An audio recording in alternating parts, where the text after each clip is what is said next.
ரொம்ப நாளைக்கு அப்புறம் வெள்ளியங்கிரி மலை போலாம் அப்படின்னு சொல்லிட்டு கிளம்பி போயிருந்தேங்க. பாப்பாக்கு ஸ்கூல் இருக்கு. அதனால பாப்பா கிளம்பி போயிட்டா. நாங்க 3 பேரும் தான் போயிருந்தோம். இது வந்து மலை ஏற சீசன் அப்படிங்கிறதுனால வந்து ஃபுல்லா ஷீட்டெல்லாம் போட்டு விட்டுருந்தாங்க. இங்க வந்து தடியும் வந்து சேல் பண்ணிட்டு இருந்தாங்க. மலை ஏறக்கு வந்து தடி கொண்டு தானே போவாங்க. அதெல்லாமே வந்து அந்த இடத்துல சேல் பண்ணிட்டு இருந்தாங்க. நெறைய கடைங்களும் வந்து இருந்துச்சுங்க. முதல்லலாம் வந்து அளவா தான் கடைங்க இருக்கும். இப்ப வந்து சீசன் டைம் அப்படிங்கிறதுனால வந்து கடைங்களும் நெறையாவே வந்திருந்துச்சு. இங்க மேலேயும் வந்து ஷீட் போட்டு தான் விட்டுருந்தாங்க. முன்னாடி விநாயகர் இருக்குங்க. விநாயகரையும் கும்பிட்டு, அதுக்கப்புறம் அப்படியே வந்து மேலே ஏறி போயாச்சு. நெறைய பேரு மலையிலேருந்து அப்படியே வந்து சாமி கும்பிட்டு ரெஸ்ட் எடுத்துட்டு இருந்தாங்க. லேடீஸ் எல்லாம் வந்து மலை ஏறுறதுக்கு வந்து அலோவ் பண்ண மாட்டாங்க. ஜென்ட்ஸ் மட்டும் தான் போகணும். நாங்க போயிருக்கும்போது திரை போட்டாங்க. வெயிட் பண்ணி சாமி பார்த்து கும்பிட்டு வந்தாச்சு. அதுக்கப்புறம் அன்னதானம் போட்டிருந்தாங்க. சாப்பாடும் வாங்கி சாப்பிட்டுட்டு, அதுக்கப்புறம் கிளம்பி வந்துட்டோம்.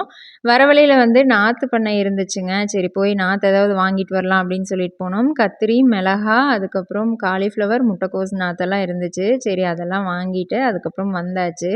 வர வழியில வந்து ஏதாவது ஜூஸ் குடிக்கலாம். வெயில் ரொம்ப அதிகமா இருக்கு அப்படின்னு சொல்லிட்டு பேக்கரியில வந்து ஜூஸ் குடிச்சிட்டு கிளம்பி வந்துட்டோம். இந்த வீடியோ எடுத்ததே நல்லா வெயில் அடிக்கும்போது எடுத்தது தான். இப்ப மழை காலமே ஆரம்பிச்சிருச்சு. இப்ப தான் வீடியோ போட்டிருக்கேன்.